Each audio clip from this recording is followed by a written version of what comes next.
El pasado 1 de julio, en el Zócalo capitalino de la Ciudad de México, llegaron miles de personas para festejar un aniversario más del triunfo electoral de Andrés Manuel López Obrador, un gobierno que llegó con el emblema de combate a la corrupción y la austeridad. Sin embargo, este primero no se ha cumplido. Segalmex es el emblema de la corrupción de la Cuarta Transformación, tanto que hasta el propio presidente lo ha aceptado. Sobre el fraude en Segalmex, es un hecho muy lamentable, es el caso de corrupción más escandaloso y considero que el único que hemos enfrentado durante nuestro gobierno. El desvío de recursos en Segalmex deja a la estafa maestra, a toda la camarilla de Enrique Peña Nieto, los priistas y prianistas que están inmiscuidos en esa gran trama de corrupción como niños de pecho. El propio presidente ha aceptado esta realidad, una realidad que incrementa con un nulo combate a la corrupción dentro de su administración. Sin embargo, hay otro problema. ¿Cómo le va en la austeridad? El presidente Andrés Manuel López Obrador dijo que la austeridad republicana es una realidad a más de 4 años de su gobierno. Sin embargo, datos de la cuenta pública lo contradicen. 507,000 millones de pesos es el monto extra que gastó el gobierno de Andrés Manuel López Obrador. Es decir, tenemos la austeridad más cara de la historia.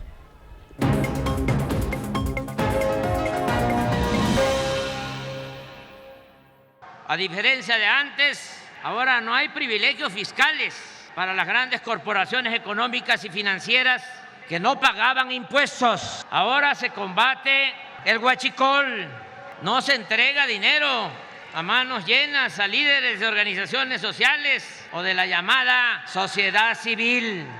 No se otorgan contratos leoninos a traficantes de influencias. La austeridad republicana es una realidad. No se derrocha el presupuesto, que es dinero del pueblo. Nos apegamos a lo que siempre dijimos. No debe haber gobierno rico con pueblo pobre.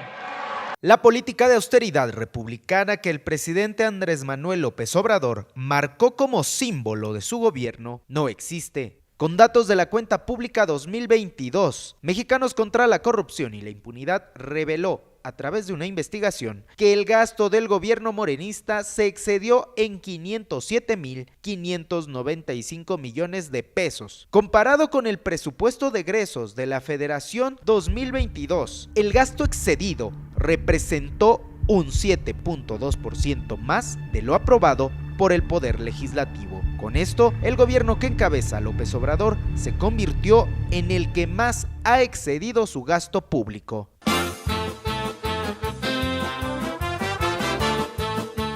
¿En qué se excedió este gasto? Cuando revisamos la cuenta pública, vemos que en 2022 se gastó más de lo que estaba originalmente presupuestado. ¿Y qué tanto más? 7.2%, que son 507,000 millones de pesos. Este sobrecosto benefició mayormente a la Secretaría de Energía con 144,000 millones de pesos y a la Secretaría de Turismo con 116,500 millones de pesos. Es decir, un aumento de 306% y 177% respectivamente. Si revisamos, por ejemplo, la Secretaría de Energía tuvo un incremento de 306% en su presupuesto original, por 144,000 millones de pesos. La Secretaría de Turismo tuvo un incremento de 177%, ¿no? Que es explicado también por los sobrecostos que no han dejado de incrementar en el caso del Tren Maya.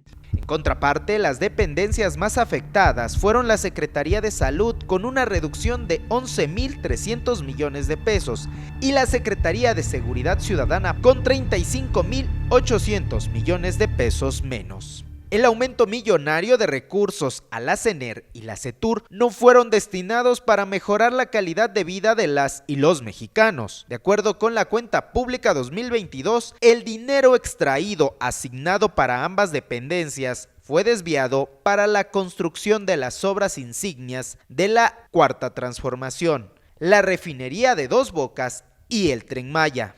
Vamos a que nos cueste 160,000 millones de pesos en 3 años, no más, para que salga en tiempo, y con este presupuesto necesitamos hacerla nosotros. Y quien está ganando son dos cosas principalmente: las obras insignia del presidente y los militares. Estas obras han rebasado por mucho su presupuesto inicial y le han costado a las y los mexicanos su seguridad y su salud, para que el gobierno morenista pueda decir que se ahorra unos pesos. Salimos a las calles a preguntar en qué preferían gastar estos recursos, si en mejorar la seguridad y la salud o en las obras insignias de la Cuarta Transformación. Estamos de acuerdo en las obras que se están llevando a cabo, pero también estaríamos de acuerdo en que en los hospitales, clínicas, no falte médicos, medicamentos, etcétera. En lo que es la salud, porque ya en muchos hospitales pues ya no hay mucho medicamento. La seguridad también es muy importante, ya que pues en todos lados hay inseguridad, principalmente en el Estado de México.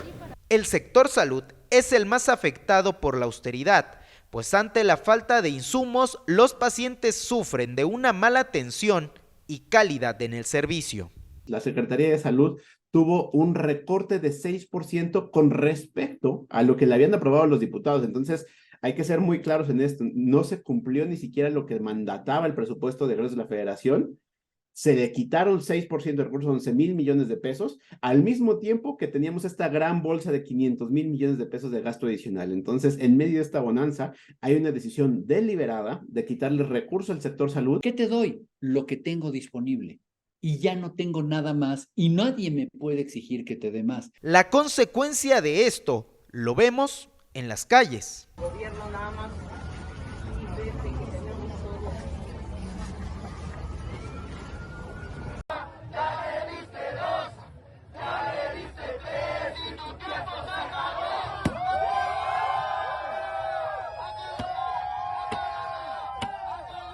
No vamos a parar. Este es el inicio para que el presidente se dé cuenta de que los hospitales de Secretaría de Salud están en el suelo. Así es. No tenemos mantenimiento, no tenemos insumos, lamentablemente no tenemos lo necesario para operar pacientes de neurología. No tenemos insumos. El servicio de rayos X no sirve desde hace 1 año, el resonador no funciona desde hace 6 meses, el servicio de ginecobstetricia cerrado desde hace 7 años, que por falta de colchones. Por el amor de Dios, a mis amigos,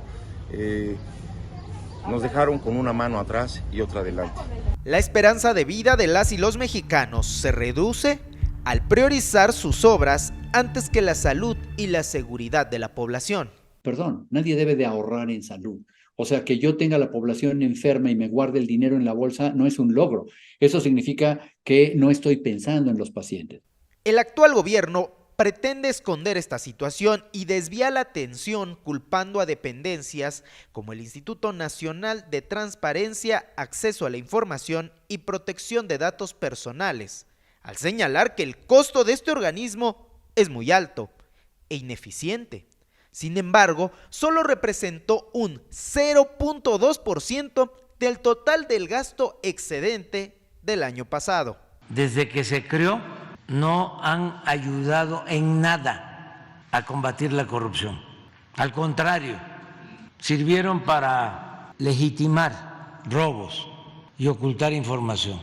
Y desde que se creó ese instituto, le cuesta al pueblo de México 1,000 millones de pesos. El presidente habla mucho de que el INAI es un instituto que cuesta demasiado dinero, que es muy caro y no sirve para nada.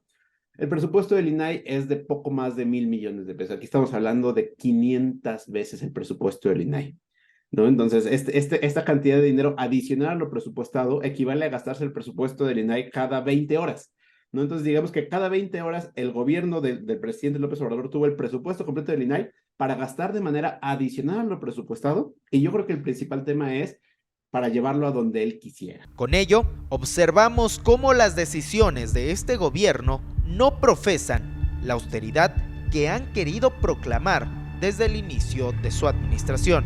A poco más de un año de concluir este sexenio, López Obrador nos sigue mostrando su incapacidad para gobernar.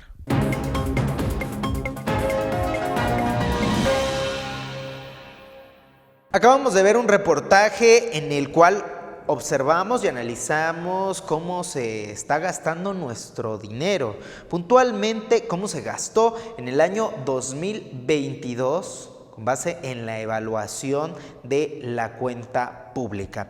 Para seguir explicando esto, agradezco que se tome el tiempo para platicar con nosotros a Alejandra Macías Sánchez. Ella es directora ejecutiva del Centro de Investigación Económica y Presupuestaria. Muchas gracias a ti, Jesús, y pues buenas tardes, buen día a toda tu audiencia. Directora, en 2022, ¿en qué se gastó más el gobierno que encabeza Andrés Manuel López Obrador y qué dejó de lado? Porque pues, uno no gasta sin dejar de lado algunas otras cosas. Pues es como dicen, ¿no? La cobija no alcanza para todo, entonces si jalas para un lado, vas a descobijar otro lado. Pero bueno, yo quiero empezar diciendo cómo primero la cuenta pública nos muestra cómo ejerció realmente o finalmente, ¿no? El gobierno federal el presupuesto público. Y en ese sentido, pues hay un aumento del 7% respecto a lo que se aprobó, que eso ya es un crecimiento no menor, y 5% mayor a lo que gastamos en 2021. Entonces, cuando nos hablan de austeridad o que disminuyó el presupuesto, bueno, esto nos hace ver que no es cierto, ¿no? Año con año el presupuesto va creciendo. Eso por un lado. Por otro lado, ¿en qué gastó más? Pues definitivamente gastó en energía, ¿no? Y ya llevamos al menos 3 años donde se aprueba un presupuesto donde energía tiene una cierta cantidad, pero acabamos ejerciendo bastante más de lo que se aprobó en este rubro.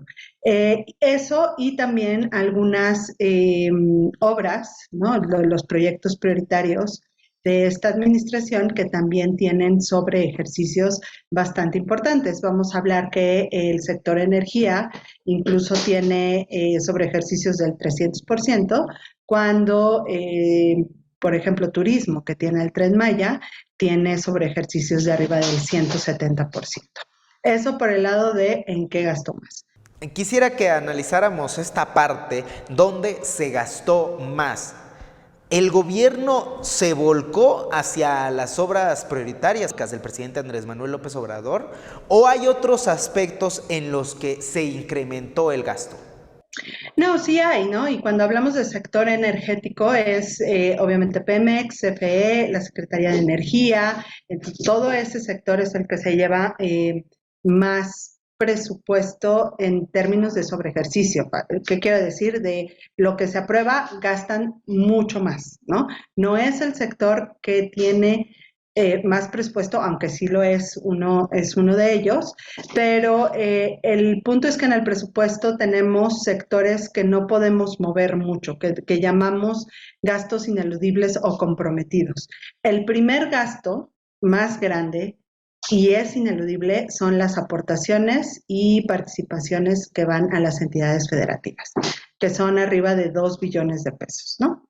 El siguiente son las pensiones, que gastamos alrededor de 1.7 billones de pesos, y estos son las pensiones contributivas, que son las que conocemos del IMSS, del ISSSTE, de Pemex, de CFE, etcétera, y tenemos las pensiones ahora para el bienestar de las personas adultas mayores, que su presupuesto ha crecido muchísimo, ¿no? Entonces, en conjunto, todas las pensiones gastamos 1.7 billones de pesos. Esos dos rubros también tienen sobre ejercicios, pero no son tan importantes, digamos, o tan que resalten, ¿no? Como es en la parte energética. Y el tercer gasto, hay como una pequeña lucha entre el costo de la deuda y lo que se va al sector energético, ¿no? El costo de la deuda representa el 3 o más por ciento del PIB y ahora está siendo un problema mayor por las altas tasas de interés que estamos enfrentando, dado que es la política monetaria para disminuir la inflación. Lo bueno es que ya está bajando y esperemos que, o lo que nos dice el Banco de México es que por ahí de noviembre vamos a empezar a bajar tasas de interés y entonces esto pudiera relajar un poquito más este costo financiero de la deuda, ¿no?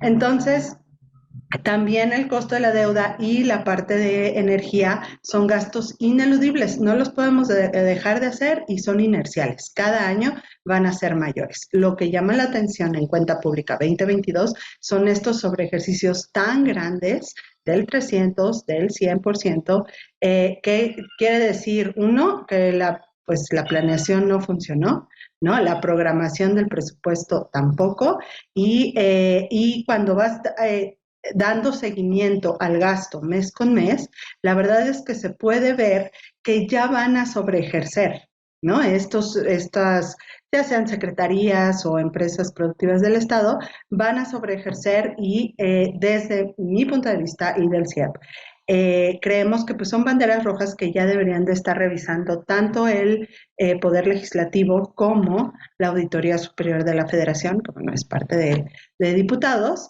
pero no esperarte hasta que salga la cuenta pública y 2 años después hacer una evaluación de cómo se gastó el dinero, ¿no? Directora, ahora coméntenos dónde se quedó descobijado el presupuesto, dónde se le disminuyó. Cuando tú jalas la cobija para un lado, descobijas otra. ¿Qué están descobijando? Salud, seguridad, ¿no? Educación, hubo un pequeño sobreejercicio, pero pues no es suficiente, pero lo más grave es que en salud hubo subejercicios cuando nos prometieron en 2022 que iba a haber un aumento del 15% para tener este sistema universal danés que tanto nos presumen o nos prometen, y la parte de seguridad, pues también es importante ver cómo se está implementando esa estrategia, si es que hay alguna estrategia de seguridad, pero por lo que vemos en los números son subejercicios en esos 2 sectores. Me menciona que la mayor afectación se encuentra en el sector salud, pero dentro del sector salud, ¿cuáles fueron las mayores afectaciones?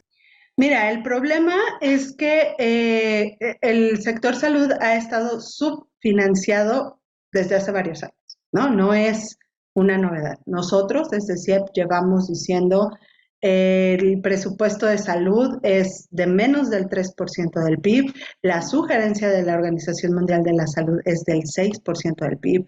Nosotros hemos hecho ejercicios de haber un paquete básico para toda la población, porque hay que recordar que la universalidad se entiende como todo para todos, pero no hay manera que nos alcance para proveer todos los servicios de salud que necesitamos. Entonces, debe haber un paquete básico, y básico no me refiero a que sean solo consultas o diagnósticos, sino que incluya los 3 niveles de salud para toda la población y necesitamos al menos 5.5% del PIB. Entonces, ¿qué sucede? Llega COVID y al mismo tiempo desaparecemos Seguro Popular, no se pone en marcha el famoso INSABI, ¿no? Como que se juntan varias cosas y INSABI nunca vio la luz, de hecho ya lo volvieron a desaparecer y ahora vamos a IMSS Bienestar, ¿no? ¿Y dónde se ve esa falta de recursos? Pues principalmente a la atención de las personas que no tienen seguridad social. Lamentablemente en México, el servicio, el derecho a la salud está ligado al tipo de trabajo que tienes, que eso desde un inicio, o sea, eso es lo primero que deberíamos cambiar en nuestro sistema de salud, ¿no? Dado que es un derecho fundamental humano, todos deberíamos tener acceso a lo mismo. Sin embargo, IMSS tiene un catálogo más amplio de intervenciones, Pemex, ni se diga, ¿no? Los trabajadores de Pemex incluso tienen acceso a operaciones estéticas. Entonces, hay muchas diferencias en un sistema de salud completamente fragmentado y donde se va recortando más y más el presupuesto es en la Secretaría de Salud, que es quien atiende a esta población sin afiliación, vamos a decir. Directora, por un lado, le dan más dinero a ciertos sectores de la sociedad. a los adultos mayores, hay becas, hay programas sociales que tiene el gobierno federal. Pero por otro, por ejemplo, con el sector salud se le disminuye el presupuesto. ¿Cómo queda el ciudadano ante esta disyuntiva y cómo lo analiza, si es que lo analiza, y cómo se está utilizando finalmente el recurso que es de todos los mexicanos y que pagamos vía impuestos? Mira, yo creo que el problema es que como ciudadanos es muy difícil hacer esa valoración, ¿no? O sea, si yo como adulto mayor estoy recibiendo una pensión, pues lo puedo ver bien, ¿no? Tal vez cuando necesite un servicio de salud específico para el que no le va a alcanzar, entonces ahí ya va a poder hacer un poco la suma-resta, pero finalmente recibe esta transferencia que le puede ayudar a pagar los servicios de salud, ¿no?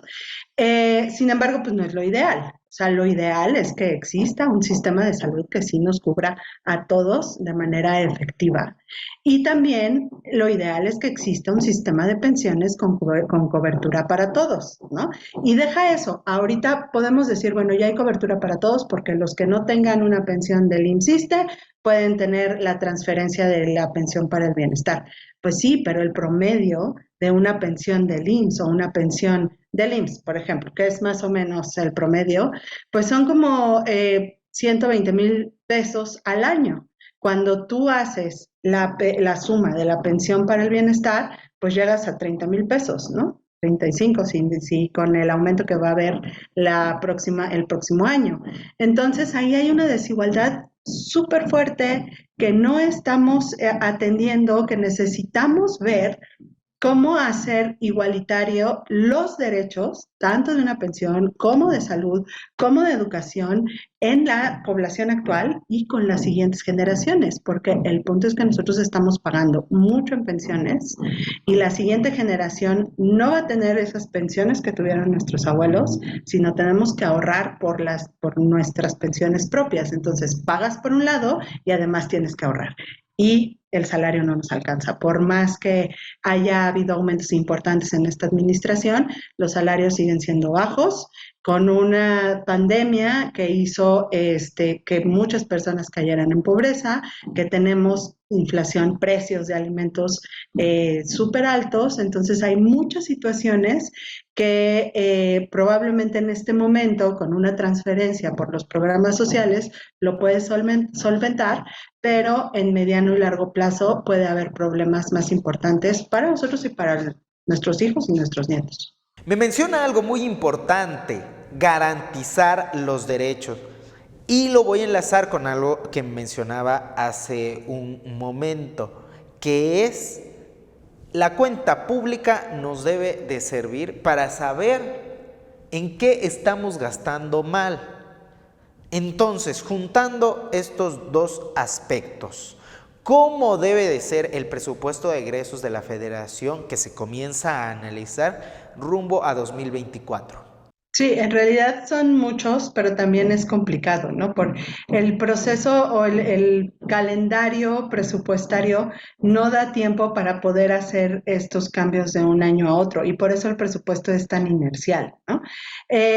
Ahora, existe ya tecnología muy avanzada que nos podría ayudar a hacer este tipo de cambios o estos procesos de seguimiento a cómo se ejerce el gasto e incluso hacer cambios rápidos, ¿no? Ante una emergencia, por ejemplo.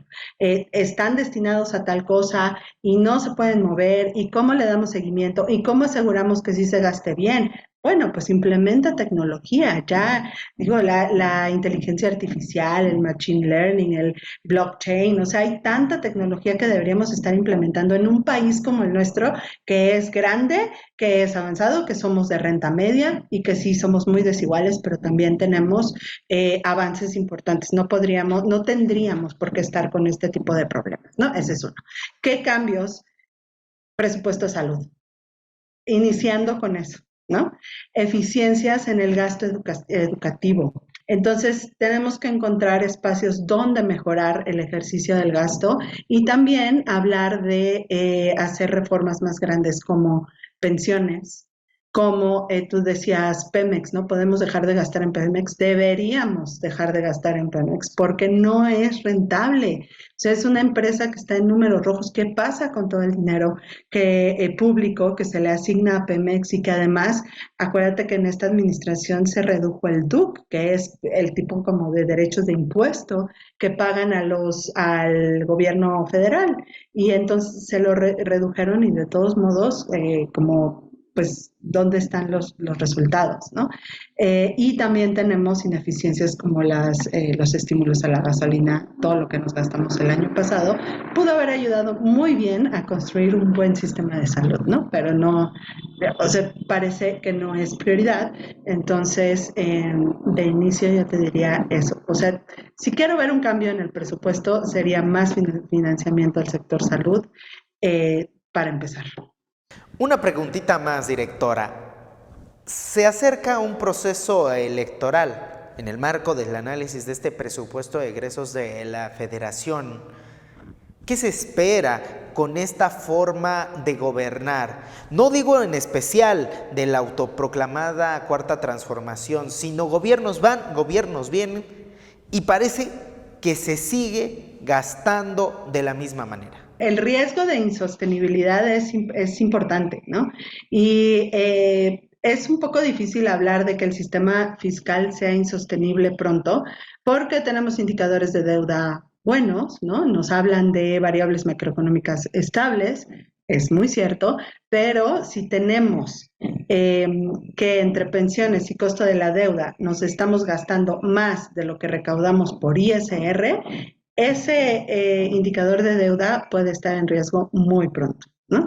Entonces, necesitamos como ciudadanos empujar, pedir, demandar, ¿no? Que sean garantizados nuestros derechos de manera sostenible. Y sí, o sea, finalmente hay que poner sobre la mesa los temas, hay que discutirlos, hay que tomar decisiones. Es muy lamentable que desde el gobierno federal digan que no es necesaria una reforma fiscal. Sí lo es, y sobre todo lo es para poder financiar estos derechos. Fue Alejandra Macías Sánchez, directora ejecutiva del Centro de Investigación Económica y Presupuestaria. Tenemos un gobierno incompetente, que no sabe gastar, que invierte en caprichos y no en las necesidades de los ciudadanos. ¿Queremos que siga este gobierno?